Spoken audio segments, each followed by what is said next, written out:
Good morning everyone and welcome back to my channel learn with Ivara. So आज हम क्या पढ़ेंगे? आज हम अपना chapter second of psychology self and personality continue करेंगे from this topic stages of personality development. Last video में हमने कितना पढ़ा है? हमने पढ़ा है साइको एनालिसिस, हमने पढ़ा है, हमने ये रिप्रेशन के बारे में पढ़ा है, इड के बारे में पढ़ा था, ईगो के बारे में पढ़ा था, सुपर ईगो के बारे में पढ़ा था, लेवल्स ऑफ कॉन्शियसनेस के बारे में पढ़ा था बेसिकली, ठीक है, जो कि सिगमंड फ्रॉइड ने बताए हैं, ठीक है। वो लेवल ऑफ कॉन्शियसनेस हमने पढ़ा था। कौन सी अप्रोच थी वो? साइको डायनामिक अप्रोच थी, okay.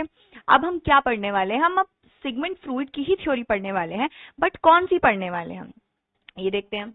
Stages of personality development. पहले हमने साइको डायनामिक अप्रोच पढ़ ली कि किस किस चीज के बेसिस पे पर्सनालिटी होती है according to Freud, according to Sigmund Freud. और अब हम पढ़ेंगे कि ये स्टेजेस ऑफ पर्सनालिटी में फ्रूइड ने एग्जैक्टली बताया क्या है। पहली बात तो इसको हम जो फ्रूइड, सिगमंड फ्रूइड का जो ये पर्सनालिटी डेवलपमेंट की स्टेजेस हैं, उसको 5 स्टेज थ्योरी भी कहा गया है, ओके। इसका नाम 5 स्टेज थ्योरी भी है और इसका एक और नाम है साइकोसेक्सुअल डेवलपमेंट, ओके। क्योंकि इसमें सेक्सुअल अर्जेस का बहुत ज्यादा काम है इसमें, उसके सेंटर्ड है थोड़ी सी ये थ्योरी, दैट्स वाई इसको साइकोसेक्सुअल डेवलपमेंट कहा जाता है और 5 स्टेज थ्योरी भी कहा जाता है। अगर आपसे एग्जाम में पूछा कि 5 स्टेज थ्योरी के बारे में एक्सप्लेन करो और आपसे वहीं पूछा है कि साइकोसेक्सुअल डेवलपमेंट के बारे में बताओ, तो both are the same things, ठीक है। इसका नाम 5 स्टेज थ्योरी क्यों है? क्योंकि इसमें 5 स्टेजेस हैं। हम पढ़ेंगे कौन कौन सी स्टेज। पहली स्टेज है anal stage, oh I am so sorry, पहली स्टेज है ओरल स्टेज, फिर है एनल स्टेज, देन है फैलिक स्टेज, उसके बाद हमारी फैलिक स्टेज में ही Oedipus complex and Electra complex है, जिसके बारे में आप लोगों ने ऑलरेडी काफी बार इधर उधर सुना ही होगा, ठीक है। उसके बाद है हमारी स्टेज कौन सी? Latency stage. लेटेंसी से क्या लग रहा है आपको? छुपा हुआ, लेटेंसी स्टेज, ठीक है। उसके बाद है हमारी जेनिटल स्टेज, जो फुल एंड फाइनल स्टेज है, ठीक है। किसी एक स्टेज में अगर आप रुक जाते हो तो उसको क्या कहते हैं? फिक्सेशन कहते हैं। ये सब के बारे में, उससे क्या होता है, रिप्रेशन होता है कुछ इमोशंस का, साइकोसेक्सुअल फीलिंग्स का रिप्रेशन होता है, ये सब होता है। तो हम स्टार्टिंग से पढ़ते हैं, ओरल स्टेज से पढ़ते हैं।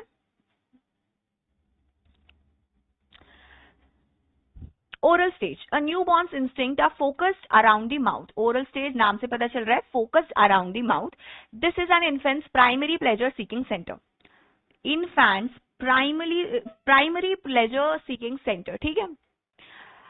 ये डेवलपमेंटल स्टेजेस, डेवलपमेंटल एजेस के साथ साथ चेंज होती जाती है, ठीक है। इन्फैंट में हमने किसकी बात करी है? सबसे पहला ओरल स्टेज होगा, क्यों?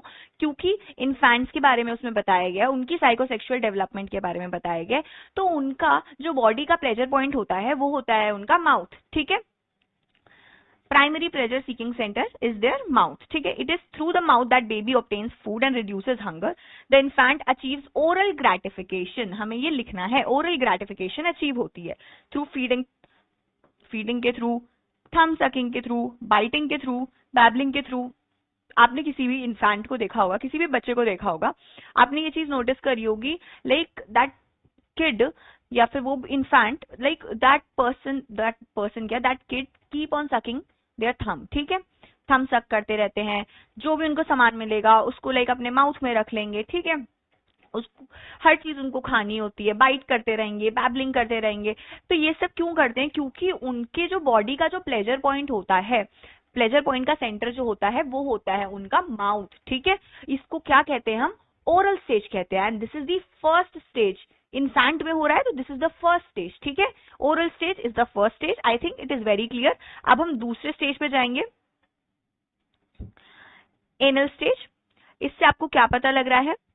Let's study. It is found that around ages 2 to 3, ये कहाँ की बात हो रही थी? ये हमारी हो रही थी इन्फेंट की बात। यहाँ पे हमारी किस चीज की बात हो रही है? जब आप 2 से 3 साल के हो जाते हो, the child learns to respond to some of the demand of the society. One of the principal demands made by parents is that the child learns to control the bodily functions of urination and defecation. ठीक है, urinate कर लेता है, defecate कर लेता है, ये societal demands है। ये वैसे अगर आप जानवरों को भी सिखाओगे तो वो लोग भी, ये सोसाइटल डिमांड्स है, ये बेसिकली ये बताना चाहिए सोसाइटल डिमांड्स है, तो ये सीखनी ही पड़ती है। 2 से 3 साल की एज में बच्चा सीख जाता है about what, about urination and defecation, ठीक है, बच्चा सीख जाता है। Most children at this age experience pleasure in moving their bowels, ठीक है। The anal area of body becomes the focus of centre of pleasurable feelings. The anal area of the body becomes the focus of center of pleasurable feelings, ठीक है। This stage establishes the base of conflict between id and ego and between the desire for babyish pleasure and demand of adult controlled behavior, ठीक है। इसमें अब क्या है, इसमें इसको इड से कनेक्ट करा गया एनल स्टेज को। एनल स्टेज में बेसिकली बात क्या है, उसमें ये है कि उसमें 2 से 3 साल की उम्र में बच्चा यूरिनेशन एंड डिफिकेशन सीखता है, ठीक है। एंड जो उसके बॉवल पॉइंट्स होते हैं, बॉवल मूवमेंट जो होता है, वो उससे प्लेजर सीख करता है, क्योंकि लाइक उसका एनल एरिया उसके लिए प्लेजर सीकिंग सेंटर बन जाता है ऑफ देयर बॉडी, ठीक है। बट अब इड और ईगो का कॉन्फ्लिक्ट आ जा रहा है। इड में क्या था, प्लेजर प्रिंसिपल पे काम करता है, और ईगो में क्या था, सोसाइटल डिमांड्स यानी कि रियलिटी प्रिंसिपल पे थोड़ा सा काम करना पड़ता है, तो इसमें कॉन्फ्लिक्ट आने लग जाता है, ठीक है, ये चीज होती है। बट जैसे डेवलपमेंटल एजेस और थोड़ी बढ़ती जाती हैं, तब ये चीज लाइक अंडू हो जाती है कि ये जो एनल स्टेज से ओरल स्टेज भी हट जाता है, एनल स्टेज भी हट जाता है, मतलब प्लेजर पॉइंट जो होता है बॉडी का वो ओरल और एनल से हट जाता है एज दी एज ग्रोस, ठीक है। तो ये हो गया 2 से 3 साल के बच्चे का पहला वाला हमारा ओरल स्टेज हो गया था इन्फेंट्स का। अब हम पढ़ेंगे what is phallic stage. The stage focuses on genitals at around age two 4 to 5। ये हो जाएगा हमारा किसका, 4 से 5 साल की एज का। The differences between mails and females it become very evident, ठीक है। इंसान को पता चल जाता है अच्छा मैं मेल हूँ, अच्छा मैं फीमेल हूँ, ये इंसान को पता चल जाता है। 4 से 5 साल की उम्र में सब स्कूल्स भी जाने लग जाते हैं, वहां पे भी एक्सपोजर मिलता है कि अच्छा देयर इज लाइक जेंडर्स हैं, ये female, mails and like other genders, ठीक है। तो अब हो गए दे become aware of the sexuality. Sexuality के बारे में नहीं, सेक्सुअलिटी के बारे में उतना अवेयर नहीं होते, ये थोड़ा सा लाइक कॉन्ट्रोवर्शियल है। सेक्सुअलिटी के बारे में तो बहुत टाइम तक अवेयर नहीं होते। They like sexual relationship between parents के बारे में पता चल जाता है, और उनको अपने जेंडर के बारे में पता चल जाता है। सेक्सुअलिटी तो थोड़ा अलग ही टर्म चला जा रहा है, उनको अपने जेंडर के बारे में पता चल जाता है। And they become aware about the sexual relationship between their parents. During the stage the male child experiences Oedipus complex. Male जो है वो ओडिपस एक्सपीरियंस करता है, और जो फीमेल्स होती हैं इलेक्ट्रा कॉम्प्लेक्स फेस करती हैं। ये है क्या, ओडिपस क्या है, इलेक्ट्रा क्या है। ये ओडिपस जो है वो तो ग्रीक किंग के बारे में बात करी गई है, ठीक है। ये लाइक ग्रीक कैरेक्टर्स हैं, ग्रीक माइथोलॉजी के कैरेक्टर्स हैं, तो उनके बारे में बात करी गई है। उसमें जो ओडिपस होता है वो मेल होता है, लाइक वो मतलब अपनी मम्मा से बहुत ज्यादा अटैच रहता है, लाइक ऑपोजिट जेंडर से बहुत ज्यादा अटैच रहता है अपने पेरेंट्स में। एंड उसी के साथ साथ वो डेवलप करने लग जाता है ये फीलिंग कि मैं अब अपने लाइक फादर को मार डालूंगा और मैं अपनी माँ से ज्यादा क्लोज रहूंगा, ठीक है। तो ये चीज इसमें बताई गई है, which involves love for mother, hostility towards father and consequent fear of punishment or castration by the father, ठीक है।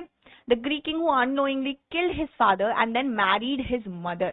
A major developmental achievement of this stage is the resolution of Oedipus complex. This takes place by accepting father's relationship with the mother and modeling his behavior after his father, ठीक है।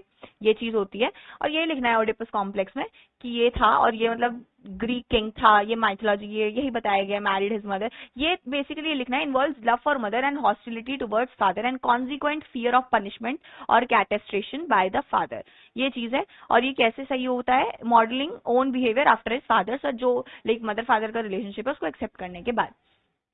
For girls Electra complex होता है इसी का एकदम opposite, ठीक है। Who induced her brother to kill their mother follows a slightly different course. By attaching her love to the father, the girl tries to symbolically marry him, and raise a family. When she realizes that this is unlikely, she begins to identify with her mother and उसकी तरह act करने लग जाती है, copy her behavior as means of getting the affection, the father's affection. ये चीज है। The critical component in resolving the Oedipus complex is development of identification with same-sex parents. ये कैसे रिजॉल्व होता है, जो सेम जेंडर के जो पेरेंट्स हैं आपको दूसरे जेंडर से तो थोड़ी सी जेलसी होने लगेगी, हॉस्टिलिटी होने लगेगी। तो जो सेम जेंडर के हैं, पहले आप रिलेशनशिप एक्सेप्ट करोगे, उसके बाद जो सेम जेंडर का आप उसके आफ्टर अपना जो बिहेवियरल मॉडल है आप उसको फॉलो करोगे, ठीक है, ताकि अफेक्शन मिल सके, ठीक है, ये चीज है। In other words, boys give up sexual feelings for their mothers and begin to see their fathers as role models rather than rivals, and girls give up their sexual desires for their father and identify with their mother। ये चीज है Electra complex and Oedipus complex. अब हमारी हमने 3 stages पढ़ ली, कौन कौन सी पढ़ी है? Oral stage, anal stage. अब हम क्या पढ़ेंगे? और हमने oral stage, anal stage, phallic stage. Phallic stage में क्या था? Oedipus complex and Electra complex, जो कि ग्रीक स्टोरीज के बारे में बताया गया है। अब क्या है हमारा? Latency stage and genital stage. नाम से लाइक काफी क्लियर है लेटेंसी क्या होगा, लाइक चीजें छुपा रहे हैं, और ओ गॉड, नाम से क्या होगा कि चीजें छुपा रहे हैं, लेटेंसी मतलब छुपा हुआ, ठीक है। This stage last from about 7 years to puberty, 7 years till puberty, okay। इस during this period the child continues to grow physically, physically तो ग्रो करता ही है इंसान, बट लाइक जो उनकी सेक्सुअल अर्जेस है वो रिलेटिवली लेटेंट रहती है, वो छुपी हुई रहती है, उतनी ज्यादा एक्सप्रेस्ड या फिर इतनी ज्यादा लाइक ओपन नहीं रहते इसके बारे में, ठीक है, क्योंकि बच्चे हैं और लाइक सोसाइटल एक्सपेक्टेशंस की वजह से इतनी ज्यादा ओपन नहीं रहते इसके बारे में, ओके। अब हमारी ये बताई गई है, much of the child energy channel into social achievement related activities, okay. अब हमारी genital stage, this is the 5th stage. Genital stage क्या होती है? During this stage the persons attain maturity in psychosexual development. इस time में जब आपकी genital stage आ जाती है, लेटेंसी स्टेज खत्म हो जाती है, प्यूबर्टी, अराउंड प्यूबर्टी की, हाँ पहले तो आपने छुपा के रखा और लाइक सोशल एक्टिविटीज और इन सब चीजों में वो इन्वेस्ट हो गई, तो ये वो है। और लाइक साइकोसेक्सुअल फीलिंग्स के बारे में इतना ज्यादा लाइक ये लोग साइकोसेक्सुअल फीलिंग्स जो होती है 7 टू प्यूबर्टी, वो लेटेंट रहती है, छुपी हुई रहती है। अब अगर हम जेनिटल स्टेज के बारे में पढ़ेंगे, इससे मेच्योरिटी अटेन हो जाती है about psychosexual development. The sexuality, fears and repressed feeling of earlier stages are once again exhibited. People learn to deal with members of opposite sex in socially and sexually mature way. However, if the journey towards this stage is marked by excessive stress or overindulgence, it may cause fixation to the earlier stages। Excessive stress के साथ ये होती है, या फिर like excessive stress होगा तो सही से डील नहीं कर पाएंगे, लाइक सोशली और सेक्सुअली ऑपोजिट जेंडर से, या फिर any gender you are attracted to sexually, उससे अगर डीलिंग नहीं होगी तो सोसाइटली एक तो आपके लिए बहुत ज्यादा इश्यूज हो जाएंगे, सेक्सुअली भी बहुत ज्यादा इश्यूज हो जाएंगे। आप लाइक जिस जेंडर से आप अट्रैक्टेड हो उससे आप सही से बात नहीं कर सकते इन जनरल, लाइक एक इंसान से हो वो बात अलग है, बट आप सबसे ही नहीं कर सकते। अगर इस चीज में आपका एक्सेसिव स्ट्रेस है, इश्यूज क्रिएट होते हैं बेसिकली इससे। और ओवर इंटेलिजेंस भी है ना, अगर इसमें लाइक हद से ज्यादा ही आप लोग इन्वॉल्व हो, ओवर इंटेलिजेंस है साइकोसेक्सुअल एक्टिविटीज में और सही से मैनेज नहीं हो पा रहे हो, you don't have control over yourself, तब भी बहुत ज्यादा प्रॉब्लम्स आती हैं, इश्यूज क्रिएट होते हैं, मेंटल इश्यूज क्रिएट होते हैं, क्योंकि you're not able to like handle it in a mature way, not even in socially mature way, not even in sexually mature way, ये दिक्कत आती है। It may cause fixation to the earlier stages of development, earlier stages of development में इससे fixation create होती है। fixation एक problem होती है, प्रॉब्लम भी क्या ये होता है कि लाइक आप एक स्टेज से आगे नहीं बढ़ पा रहे हो, अगर आप ऑपोजिट जेंडर ही any gender you are attracted to, उससे आप सही से इंटरेक्ट नहीं कर पा रहे हो, एंड उसके ही उसी जेंडर के लोगों से आप इन जनरल सोसाइटली नहीं इंटरेक्ट कर पा रहे हो और सेक्सुअली भी नहीं इंटरेक्ट कर पा रहे हो इन अ मैच्योर वे। ये नहीं कि दोनों चीजों को मिक्स कर दिया कि अगर वही the gender I am attracted to कोई भी हो वो उसमें से बात कर रहे हो उसके साथ सेक्सुअली इन्वॉल्व, तो वो सही से नहीं जाता, सोसाइटली एंड सेक्सुअली वो बहुत इश्यूज क्रिएट करता है, ये चीज है।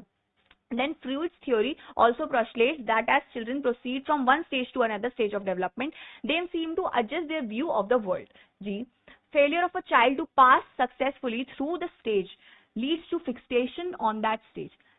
Fixation क्या होता है? Failure of child to pass successfully through the stage.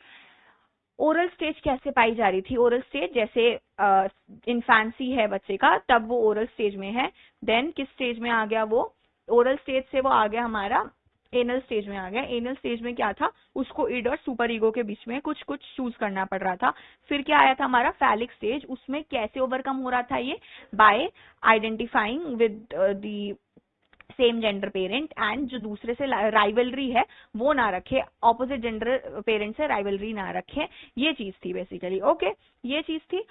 तो ये ऑपोजिट जेंडर से, सॉरी मैंने उल्टा बोल दिया, ऑपोजिट जेंडर से लाइक सेम जेंडर से आइडेंटिफिकेशन रखे और ऑपोजिट जेंडर से सामने वाले का लाइक दूसरे पेरेंट का रिलेशनशिप एक्सेप्ट करे। तो ये पार हो गया, तो वो वाली फिक्सेशन नहीं आई उसमें। तो ये हमारा Oedipus complex and Electra complex सही हो गया। फिर आ गया लेटेंसी एज कि लाइक सही से सोशली चैनल नहीं करा सोशल एक्टिविटीज में या अचीवमेंट्स में, तो उसमें प्रॉब्लम आ सकती है, उसमें फिक्सेशन रह सकता है। और अगर जेनिटल स्टेज है उसमें सोशली और सेक्सुअली मेच्योर वे में हैंडल नहीं करा तो उसमें भी इश्यूज क्रिएट होंगे और फिक्सेशन रहेगी। फिक्सेशन इश्यूज होते हैं basically. In this situation the child development gets arrested at an earlier stage. For example, a child who does not pass successfully through the phallic stage fails to resolve Oedipus complex and may still feel hostile towards the parent of same sex. This failure may have serious consequences for child's life, such as a boy may come to consider that men are generally hostile and may wish to relate females in dependable relationship. Regression क्या होता है? See it's not about gender की कौन सा gender किस gender के साथ relationship dependable है, gender is another thing, it's about the bond. तो अगर इस चीज में फिक्सेशन रह गया तो वो जो बॉन्ड है ना वो जेंडर के हिसाब से वो क्लासिफाई करने लग जाएगा, ये प्रॉब्लम आ जाती है। ये फिक्सेशन है कि वो जैसे जो मेल है अगर वो फैलिक स्टेज से सही से नहीं गुजरा है, उसने सही से उसको रिजॉल्व नहीं करा है, तो वो ये कहेगा कि अगर इमोशनली कनेक्शन उसको पाना है तो वो सिर्फ फीमेल्स के पास ही जाएगा और वो मेल्स से सही से इंटरेक्ट ही नहीं कर पाएगा, ये चीज होगी। और वो सबके टुवर्ड्स हॉस्टाइल होगा, हर मेल के टुवर्ड्स हॉस्टाइल होगा, तो ये प्रॉब्लम होगी। तो वो मेल में भी बॉन्ड नहीं बना पाएगा, फीमेल में बना पाएगा बॉन्ड बट मेल में कभी बॉन्ड नहीं बना पाएगा, जो कि एक प्रॉब्लम है एंड एक इशू है, ये साइन ऑफ फिक्सेशन है, क्योंकि bond depends on person to person, ना कि gender to gender. Okay, this is the main thing. And अगर आप इंटरजेंडर इंटरेक्ट कर भी रहे हो ना, तो it is not always like you are sexually attracted to that person. It may be affection. You must always not be sexually attracted to that person. वो एक affection रहेगा, चाहे affection सेम होता है, चाहे दूसरे जेंडर में है चाहे सेम जेंडर में है, ये चीज है। लेकिन अगर फिक्सेशन हो रखा है आपका तो आप सही से डील नहीं कर पाओगे, ये है, आप फिक्सेशन में अटक चुके हो। वही एग्जांपल दिया गया था। अब है regression. Regression is also likely outcome in such situation. Regression हो जाएगा occurs when a person's resolution of problems at any stage of development is less likely than adequate. In this situation, people display behavior typical in less mature stage of development. वो इस तरीके से act करते हैं कि mature नहीं है। Like कुछ लोग होते हैं, लाइक कुछ मेल है, अगर वो फीमेल से इंटरेक्ट ही नहीं कर पाते हैं, या फिर वो फीमेल से इंटरेक्ट कर रहे हैं, वो सिर्फ फीमेल से ही इंटरेक्ट कर पा रहे हैं, वो मेल से सही से इंटरेक्ट नहीं कर पा रहे हैं, तो ये वही प्रॉब्लम क्रिएट करेगी और वो लेस मेच्योर बिहेवियर होगा। ऐसे ही रहता है, अगर फिक्सेशन क्रिएट हो गई है तो ऐसे ही रहता है, बी इट इन मेल्स और बी इट इन फीमेल्स, ये चीज रहती है। अब हमारा पोस्ट फ्रूडियन अप्रोचेस। हमने सिगमंड फ्रूइड की अप्रोचेस पढ़ ली, हमने क्या पढ़ा है, हमने उसमें साइकोडायनेमिक अप्रोच पढ़ी है, साइकोसेक्सुअल डेवलपमेंट के स्टेजेस पढ़े हैं, 5 स्टेज थ्योरी हमने पढ़ी है। अब हमने ये पढ़ना है कि पोस्ट फ्रूडियन अप्रोचेस क्या थी। सिगमंड फ्रूइड ने जो अप्रोचेस दी हैं उसके बाद क्या क्या अप्रोचेस निकली हैं, और क्या वो अप्रोचेस उसके अप्रोचेस को, यानी कि सिगमंड फ्रूइड के अप्रोचेस को वैलिडेट करती है या फिर उसके अगेंस्ट बोलती है, उसको क्रॉस क्वेश्चन करती है, काउंटर करती है, हम ये देखेंगे। Okay, post-Freudian approaches, a number of theorists further developed their ideas following Freud. Some had worked with him and then moved on to develop their own versions of psychoanalytical theory. Okay, और जो Freud के बाद जो theories आई हैं उसको हम new analytical या फिर पोस्ट फ्रूडियन कहते हैं, new analytical and post Freudian कहते हैं, in order to differentiate their work from Freud's. Okay, these theories are characterised by less prominent roles to sexual and aggressive tendencies, क्योंकि हमने पढ़ा था कि फ्रूइड ने क्या बताया था कि आपका ईगो किससे फिल्ड, आपका इड किससे फिल्ड होता है, आपकी इंस्टिंक्चुअल फीलिंग्स किससे फिल्ड होती है, सेक्सुअल डिजायर से या फिर एग्रेसिव डिजायर से, ये बोला था फ्रूइड ने। तो जो पोस्ट फ्रूडियन अप्रोचेस हैं या फिर न्यू एनालिटिकल अप्रोचेस हैं, तो उसमें हमें ये देखना है कि उसमें इतना ज्यादा फोकस नहीं दिया गया सेक्सुअल अर्जेस को और एग्रेसिव अर्जेस को इतना ज्यादा फोकस नहीं दिया गया, उससे थोड़ा फोकस शिफ्ट करा गया है, क्योंकि उस सबने बोला है कि बहुत एक्सेसिव फोकस दिया सेक्सुअल फीलिंग्स पे और एग्रेसिव डिजायर्स पे, ये चीज है। The human qualities of creativity, competence, and problem-solving abilities are emphasized. Some of these theories are briefly described here. Okay किस चीज पे ज्यादा फोकस दिया गया है? क्रिएटिविटी पे, कॉम्पिटेंस पे, प्रॉब्लम सॉल्विंग एबिलिटीज पे ज्यादा फोकस दिया गया है rather than sexual desires and aggressive desires. Okay तो हम किसको पढ़ेंगे पहले? कार्ल जंग, जिन्होंने एम्स एंड एस्पिरेशंस बताए हैं. ठीक है, Jung work with Freud in his early stages of career but later on broke away from Freud. ठीक है, Jung saw human beings guided as much as by aims and aspiration. जहां पे Karl जंग का नाम आ रहा है, उन्होंने पोस्ट फ्रूडियन जो अप्रोच दी थी वो थी एम्स और एस्पिरेशंस पे. उन्होंने कहा कि लाइक जितना ही इंसान सेक्सुअल फीलिंग्स और एग्रेसिव डिजायर्स के थ्रू लाइक फ्यूल हो रहा है, उतना ही वो एम्स एंड एस्पिरेशन से भी गाइड हो रहा है. ठीक है, इन्होंने अपनी जो स्टडी ऑफ साइकोलॉजी बनाई है वो बताई है एनालिटिकल थ्योरी, मतलब जिसमें चीजों का एनालाइज हो रहा है, किस चीज का, एम्स का और एस्पिरेशंस का एनालाइज हो रहा है, एनालिसिस हो रहा है. The basic assumption of his theory is that personality consist of competing forces. जी, अब लाइक फ्रूइड की जो थ्योरी थी भी ना, वो लाइक बहुत ही ज्यादा मेल सेंटर्ड थी. फीमेल्स का उसमें इतनी ज्यादा स्टडीज थी नहीं, और like lack of female representation था फ्रूइड की थ्योरी में, एंड कुछ ज्यादा ही एक्सेसिव फोकस था on sexual desires and aggressive desires, जो कि पर्सन टू पर्सन डिफर करता है. आप सबके लिए इक्वली नहीं ले सकते हो. किसी में sexual desires and aggressive desires ज्यादा होंगे तो किसी में कम होंगे. कोई एम्स एंड एस्पिरेशन से ज्यादा गाइडेड होगा. तो ये चीज है. तो हम पढ़ रहे थे एम्स एंड एस्पिरेशंस का. तो ये कंपीटिंग फोर्सेस से बताया गया, structured within the individual, कि I have to be better, I have to be better. तो दैट मस्ट बी बैलेंस, जो कि होनी चाहिए balance, rather than between individual and the demands of society or between the individual and the reality. Okay, Jung claimed that there was a collective unconsciousness consist of archetypes or primordial images. These are not individually acquired but are inherited. ठीक है, the god or the mother earth is good example of archetypes. They are found in myths, dreams and arts of all mankind. ठीक है, कि ये सब में होते हैं, लाइक इंडिविजुअली अक्वायर्ड नहीं होते बट ये इनहेरिट होते ही हैं. ठीक है, एग्जाम्पल हमें दिया गया है कि द गॉड और the mother earth is good example of archetype. They are found in myths, dreams and arts of all mankind. Jung held that self strives for unity and oneness. Self strives for unity and oneness. It is an archetype that is explained in many ways. He devoted much of his efforts to the study of such expression in various traditions. Basically कहाँ focus दिया गया है? AIIMS and aspirations पे focus दिया गया है. अगर आपसे पूछा जाएगा तो आप क्या लिखोगे? लिखोगे आप कार्ल जंग. क्या लिखोगे? He explained a post Freudian theory. कौन सी post Freudian theory? Post Freudian theory का एक और क्या नाम है? New analytical theory. कौन सी एनालिटिकल थ्योरी? और इनकी थ्योरी ऑफ पर्सनालिटी को एनालिटिकल साइकोलॉजी भी कहा गया है. आप ये वाला पॉइंट भी लिखोगे. आप आर्कीटाइप्स के बारे में लिखोगे, कलेक्टिव अनकॉन्शियसनेस के बारे में लिखोगे, और ये भी लिखोगे कि कंपीटिंग फोर्सेस होती हैं एंड स्ट्रक्चर होते हैं with in the individual that must be balanced होने चाहिए. Okay, It is an archetype that is expressed in many ways. He devoted much of his effort to study of such expression in various traditions. Okay. One's personal and collective unconsciousness and is must learn to live in harmony with it. ये चीज बताई गई थी. AIIMS and aspiration के बारे में बताया गया था. एक बार रिटर्न फॉर्म में आप इसको लिख लीजिएगा. मैंने आपको पॉइंट्स बता दिए कौन कौन से इंपॉर्टेंट हैं, तो आपको वही लिखने हैं. Okay, let's move on to the next theory. अब जो है ये किसने बताई है? केरन हॉर्नी ने बताई है. दैट इज, केरन हॉर्ने ने क्या बताया है? ऑप्टिमिज्म के बारे में बताया है. क्या ऑप्टिमिज्म के बारे में बताया? हम ये पढ़ेंगे. बेसिकली पहले हमने ये डिस्कस करना है कि ये है क्या. फ्रूइड के बाद है, तो इसका जो फोकस है वो कहाँ पे होगा? साइकोसेक्सुअल फीलिंग्स के बारे में उतना ज्यादा नहीं होगा, एग्रेसिव फीलिंग्स के बारे में उतना ज्यादा नहीं होगा, सेक्सुअल डिजायर्स के बारे में उतना ज्यादा नहीं होगा. Horney was another disciple of Freud who developed theory that deviated from basic Freudian principle. Basic Freudian principle कौन सा था? Sexual feelings and aggressive feelings. ठीक है,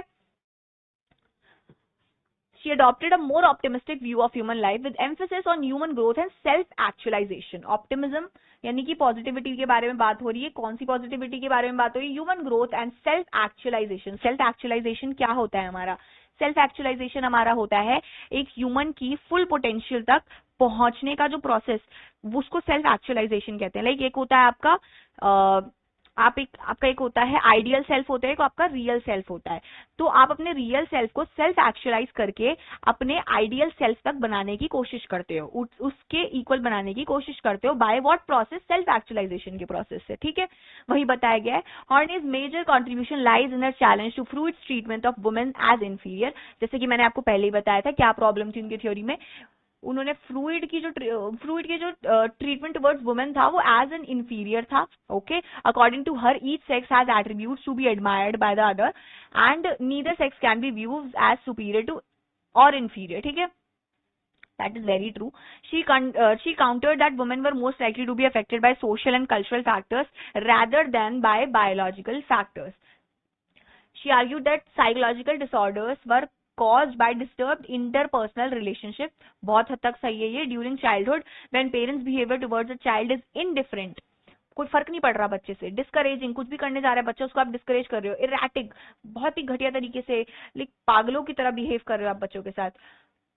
The child faces insecure and feeling called basic anxiety. बच्चे को बाद में जाके एंजाइटी हो जाएगी क्योंकि उसको बचपन से ही सही से ट्रीटमेंट नहीं मिला है. इंटरपर्सनल जो रिलेशनशिप्स थे वो बिगड़े हुए थे.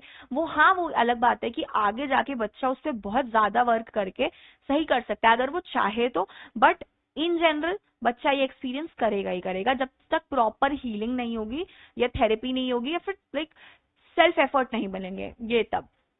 Deep resentment towards parents or basic hostility occurs due to this anxiety by showing excessive dominance or indifference. Excessive dominance या तो आपको फर्क ही नहीं पड़ेगा या तो आप एक्सेसिवली फर्क पड़ेगा. आप एक्सट्रीमली इन्वॉल्व हो जाओगे बच्चे के लाइफ में, वो भी नहीं करना है और एकदम ही फर्क नहीं पड़ना है, वो भी नहीं करना है. एक बैलेंस वे में, हर चीज एक बैलेंस वे में होनी चाहिए. कुछ भी दोनों एक्सट्रीम एंड पे जाएगा, या तो ऑब्सेसिव बिहेवियर या तो लाइक कंट्रोलिंग बिहेवियर या तो लाइक इनडिफरेंट बिहेवियर, दोनों में ही प्रॉब्लम्स है. एक बैलेंस वे में रहना चाहिए. जब बोलना है तब बोलो, जब नहीं बोलना है तो मत बोलो, ये दिक्कत है. और बाय प्रोवाइडिंग टू मच और टू लिटिल अप्रूवल, वही extreme ends, parents can generate among children feelings of isolation and helplessness which interfere with their healthy development. But कभी कुछ देर नहीं हुई होती है, आगे जाके ये चीजें सही हो जाती हैं. सो इट्स नॉट लाइक अगर बचपन में आपके साथ ये हुआ है, ये इश्यूज रहे हैं, तो ये कभी सही नहीं हो सकते. आपके खुद के एफर्ट से ये सही हो सकते हैं. इट्स नॉट इवन मतलब इट इज नेसेसरी कि हाँ थेरेपी में जाओ, बट खुद से भी ट्राई करो. ये चीजें प्रॉब्लम आइडेंटिफाई कर सकते हो आप और उसके बाद आप देख सकते हो अच्छा यहाँ प्रॉब्लम आ रही है. अगर you are capable of doing it तो डू इट, वरना इश्यूज क्रिएट होंगे और हेल्दी डेवलपमेंट नहीं हो पाएगी. ये चीज है. ठीक है, ओके. अब हम